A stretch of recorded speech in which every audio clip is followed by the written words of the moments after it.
If I think about what game got me into RPGs in the first place, it would have to be the original Final Fantasy VII. I remember that my brother had a PlayStation 1 and one of his friends must have recommended him Final Fantasy VII. Unfortunately for my brother, he didn't enjoy it. However, even though I was only 10 at the time, I loved it. The story, the characters, the animations, I just thought it was amazing. I struggled to fully understand it at the time, because it was one of the first RPGs I've ever played, and I was only 10 at the time. I did manage to get up to what I think's called the Shinzo boss. I might be wrong and might be pronouncing it wrong there, but it's the boss battle, if I remember rightly, where you climb up the icy cliff, and if you go too slowly you freeze. But if you do make it, you end up in a cave to fight, again, hopefully I'm pronouncing this right, Shinzo. It's the two-headed dragon. If you don't know, it's this guy here. This is where I really struggled, as I had no experience with RPGs before. I didn't understand the importance of grinding and prep and all those sorts of things. I therefore ended up in this fight under-leveled and understocked of health items and Phoenix Downs. To make things worse, I only had one save, which was in the cave itself. And because of the icy cliff, I don't think you can climb back down it to get more stock, so it made this boss battle extremely difficult for me. Therefore I ended up getting myself stuck in this position of not being able to get past this boss and therefore progress through the game. And this is where I had to put the game to one side because I just couldn't get past this one bit, which was really infuriating. So once you start up, there's no coming back. You should probably get your affairs in order, just in case.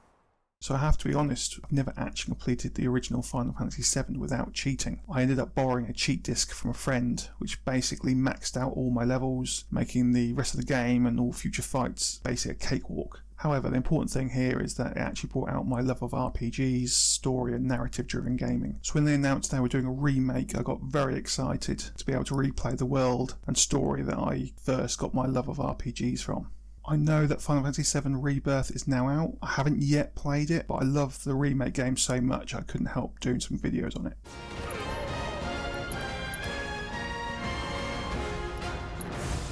Need a light? I first played Remake when it came out and it automatically entered into one of my favourite games of all time. The care to detail as well as the performances make it top tier for me. So for my first video on Final Fantasy VII Remake, I just want to go over some of the best things about it. This is in no particular order, but to start off with, combat in this game is just incredible. I did find myself using the same attacks and abilities all the time. They're designed so well and done so well that why not use the same attacks? Just for a bit of fun, here's my rundown of my favourite ability for each character. Maybe you can put down in the comments which is yours, maybe yours matches mine, or maybe yours is different. Just let me know in the comments. For Cloud, it's triple slash. That'll do.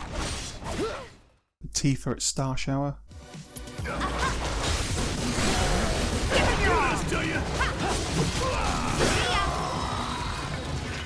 And there you have it. Barrett, it's Max Fury, obviously. Don't go to that asshole. Aerith, it's the Arcane Ward. I know it's not an attack ability, but the ability to be able to cast 2 spells at once is really helpful. Needs more magic. Yuffie, it was Whirlwind. Not the strongest attacks, but was useful for large groups. Hope you learned your lesson. Following on from the combat is the levelling of materia. Not sure how other people feel about it. I found the materia system in Final Fantasy VII quite simple to use without being boring. So the progression of it was quite straightforward. It allowed you to progress with the game rather than being overpowered too quickly or underpowered later on. It's a simple system, so it's just choosing the best materials to suit the best sort of character. So Tifa, it's obviously more focused on ATB, and on like Aerith, it's more magic. So it's quite a simple system to use throughout. It allows for easy management, therefore you can focus on the main thing in Final Fantasy games, which is the story. This is just a feature of the game that I liked rather than something massive, but the ability to use healing items and potions multiple times to the main screen by holding down the trigger was really helpful. It would have been a bit of a nightmare to either have to use select one each time without the multi-use, or have to go into the inventory every single time you wanted to use a potion. Little things like that just make this game great.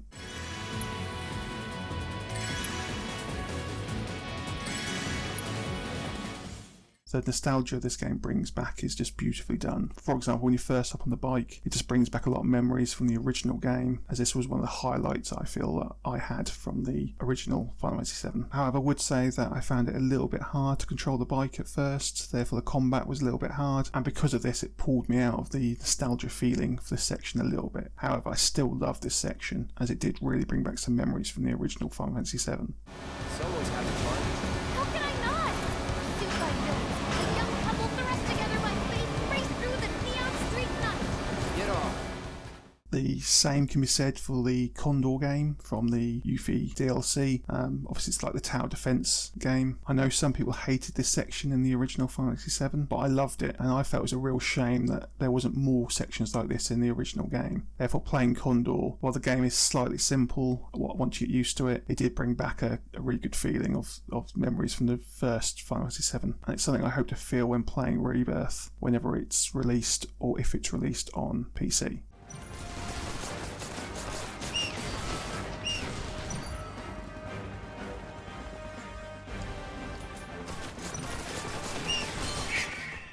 The other bit of nostalgia was adding the stairs option, either taking the elevator or the stairs whenever you get to the Shinra Tower. However, my first playthrough, for some reason, I didn't notice the option to take the stairs, so I ended up taking the elevator. And when I got to the top, I actually found the stairs, and I thought they wouldn't just add stairs in for no reason, so I decided to run all the way down to the bottom, but nothing happened. So I ran all the way back up to the top, and nothing happened. I thought there must be some sort of interaction that must happen around here, but I just couldn't figure out what it was. However, when I played it again, this is where I saw the option to take the stairs is a far better option due to the comments and interactions you have with Barrett and Tifa as you run up the stairs, and this brings back a lot of nostalgia from the original Final Fantasy VII.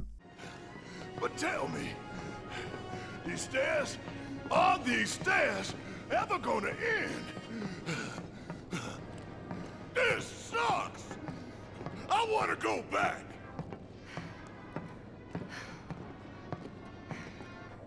The end. Before mentioning the last two things I liked about the Final Fantasy VII Remake, I have to mention the smaller sections of the game which I liked, which are the puzzles and the quick time events. This includes the Tifa Monkey Bar section. This is a straightforward section, but something I enjoyed as it was a break away from the usual combat and cutscenes. Another being the dance section. While I'm not normally a fan of quick time events, the dance section in Remake was quick and straightforward, but fun.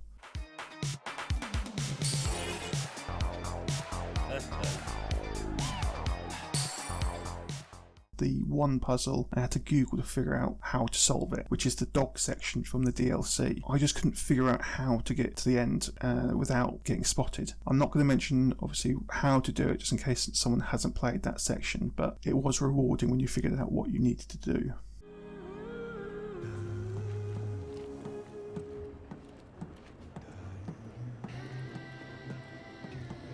Easy, Fido.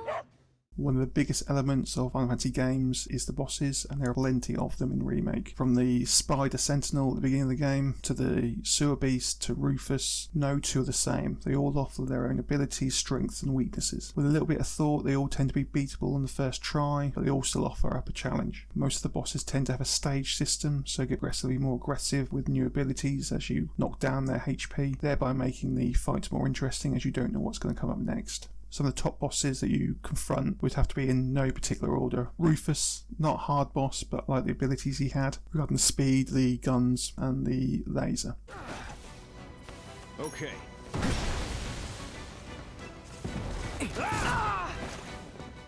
The Haunted House, I did find it a little bit difficult. It wasn't too hard, but I found it was a long fight as it just kept changing throughout the battle. So you just have to keep knocking it down, and as soon as you work out the pattern and what you need to do, it's fairly straightforward.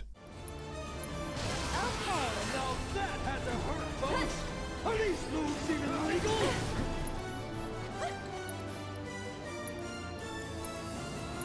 Why don't you lead the way?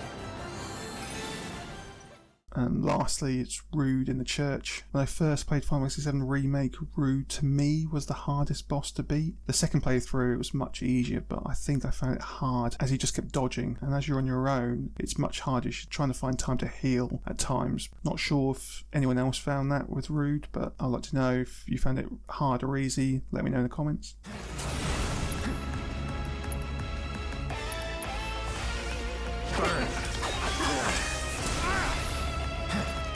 Come here, sister boy. I won't bite.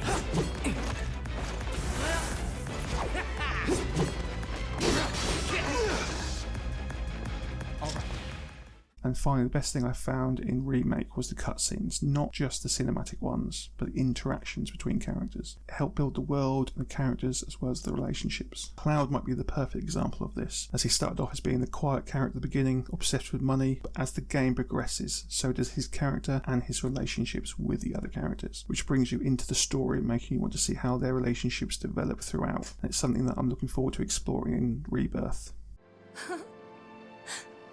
They took everything from us. Again.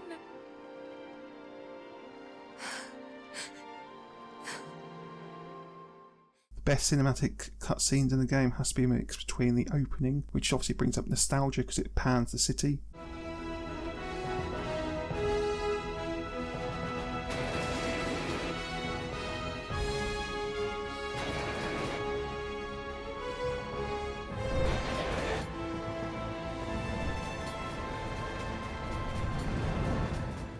the fall of the plate in Sector 7,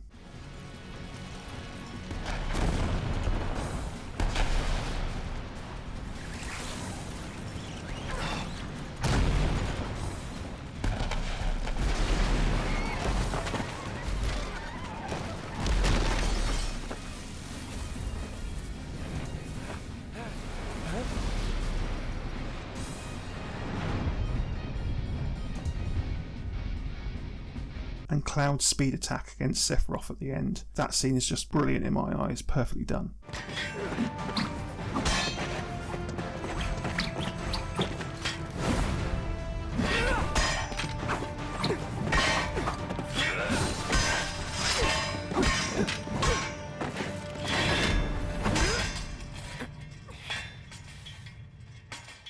There are others, but these are the ones that popped into my head. Well, that's it for my first video on Final Fantasy VII Remake. Any other fans out there that have the same thoughts, or do you have different ideas of what the best features of Final Fantasy VII Remake are? Please let me know in the comments, but no spoilers on Rebirth as I have not played it yet.